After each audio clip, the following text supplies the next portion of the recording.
Movie का start कीरा की performance से होता है और प्रिंसेस टोरी उसकी परफॉर्मेंस देख रही होती है और टोरी की आंट आ जाती है और कहती है जल्दी आ जाओ, गेस्ट वेट कर रहे हैं।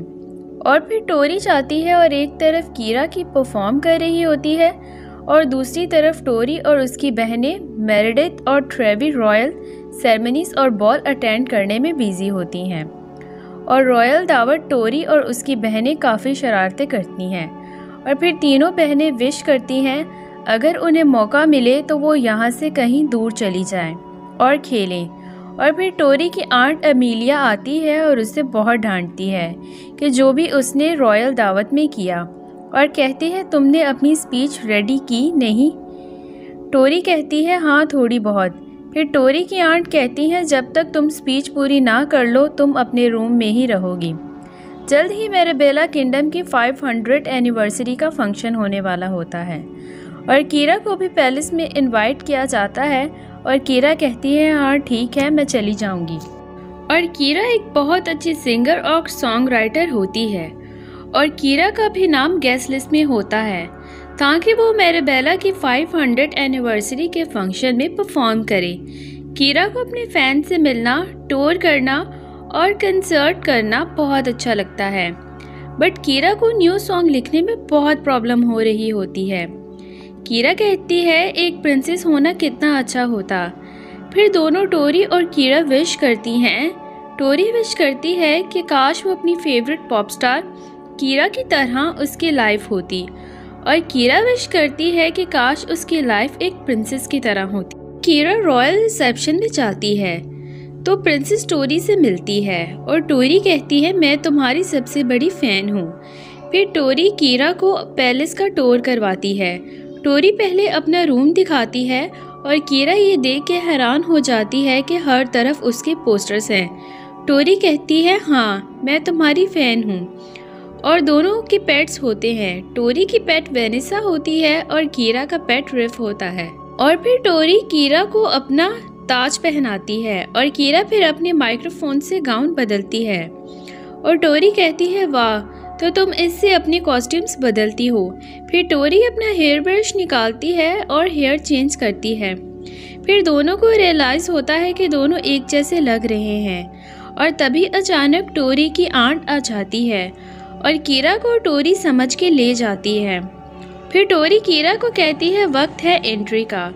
फिर कीरा प्रिंसेस की तरह ट्राई करती है बट गिर जाती है और प्रिंस से टकरा जाती है। प्रिंस कहता है मैंने सब देखा, मैं प्रॉमिस करता हूँ किसी को नहीं बताऊंगा।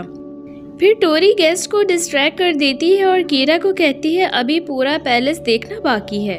फिर कीरा एक विंडो पे इशारा करती है और टोरी कहती है ये आम विंडो नहीं है, अगर तुम मुझसे प्रॉमिस करो कि ये बात किसी को नहीं बताओगी तो मैं तुम्हें दिखाऊंगी।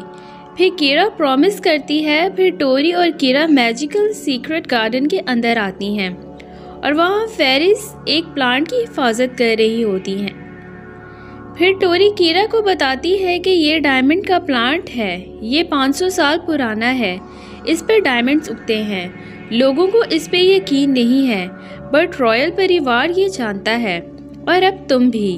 कीरा कहती है ये तितली की तरह बच्चे कौन हैं? टोरी कहती है ये फेरिस हैं, ये यहाँ की हिफाजत करती हैं।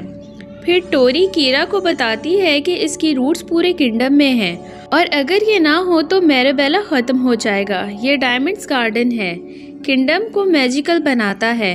और फिर प्लांट में से 2 डायमंड्स गिरते हैं और फेरिस उन्हें एक टोरी के नेकलेस पे और एक कीरा के नेकलेस पे लगा देते हैं। टोरी कहती है ये हमारी फ्रेंडशिप का सबूत है। तभी अचानक टोरी की आंट आ जाती है और गुस्सा होती हैं और ये सब कीरा का मैनेजर क्राइडर देख रहा होता है और वो प्लान करता है कि वो इनको चुरा लेगा। फिर दोनों माइक्रोफोन और हेयर ब्रश की हेल्प से अपनी रूप बदल देती हैं और डिसाइड करती हैं कि वो एक दिन के लिए एक दूसरे की जगह लेंगी और एक दूसरे की रूटीन्स गुजारेंगी। फिर दोनों एक दूसरे को अपनी अपनी लाइफ के तरीके सिखाती हैं। फिर जगह बदल लेती हैं। फिर कीरा को टोरी की रॉयल ड्यूटीज़ निभाने में बहुत परेशानी होती है और फिर जब कीरा टोरी की बहनों के साथ खेल रही होती है उसे फिर इंस्पिरेशन मिल जाती है म्यूज़िक लिखने में। और दूसरी तरफ टोरी को कीरा बन के रिहर्स करने में बहुत मज़ा आ रहा होता है। फिर जब टोरी फ्रीली किंगडम का टूर कर रही होती है और कुछ बच्चियां खेल रही होती हैं और ऑटोग्राफ मांगती हैं और कहती हैं हम कॉन्सर्ट देखना चाहती हैं। टोरी कहती है कल देख लेना। बच्चियां कहती हैं नहीं, पैसे नहीं हैं, खेत सूख गए हैं। इसीलिए टोरी को पता चलता है कि किंगडम में अभी भी ये प्रॉब्लम चल रही है और टोरी ये देख परेशान होती है। फिर दोनों कीरा और टोरी डिसाइड करती हैं कि वो एक दिन और ऐसे रहेंगी ताकि कीरा का फाइनल कॉन्सर्ट फ्री हो, ताकि लोग अटेंड कर सकें। फिर अगली रात दोनों डिसाइड करती हैं कि वो वापस अपने रूम में आ जाएं, बट टोरी की आंट कीरा को रूम में लॉक कर देती हैं ताकि स्पीच रेडी कर सके। और दूसरी तरफ टोरी बहुत परेशान होती है कि वो स्टेज पे परफॉर्म कैसे करेगी। फिर टोरी स्टेज पे जाती है। पहले टोरी थोड़ा घबरा जाती है, बट फिर बाद में टोरी कीरा बन के बहुत ज़बरदस्त परफॉर्म करती है। फिर कीरा भी टोरी के रूम में एक सीक्रेट रास्ते से बाहर आ जाती है। फिर जब रॉयल फैमिली कॉन्सर्ट में बिजी होते हैं तो क्राइडर और उसका पार्टनर रूपर्ट मिलके सीक्रेट गार्डन आते हैं और डायमंड्स पौधा चुराने की कोशिश करती हैं। फेरिस उन्हें रोकने की बहुत कोशिश करती हैं, बट वो फिर भी चुरा लेते हैं। फिर टोरी नोटिस करती है कि सारे प्लांट्स मुरझा रहे हैं और टोरी किसी न किसी तरह प्रिंस के साथ पैलेस आती है। टोरी और कीरा अपने असली रूप में आ जाती हैं और क्राइडर हैरान हो जाता है और क्राइडर फिर पौधे के साथ भागने की कोशिश करता है, बट टोरी और कीरा अपने माइक्रोफोन और हेयर ब्रश से रोकते हैं और क्राइडर का आउटफिट चेंज हो जाता है और इसी सब में क्राइडर से पौधा समंदर में गिर जाता है और दोनों बहुत परेशान हो जाती हैं। फिर दोनों अपने अपने नेकलेस के डायमंड्स गार्डन में लगाती हैं और फेरिस ट्राई करती है, बट पौधा नहीं उगता। तभी अचानक पौधा उगने लगता है और पूरे किंगडम के प्लांट्स फिर से ठीक हो जाते हैं और दोनों खुश हो जाती हैं। फिर आखिर में दोनों कॉन्सर्ट में वापस जाती हैं और बहुत अच्छा फिनाले परफॉर्म करती हैं और सब एंजॉय करते हैं।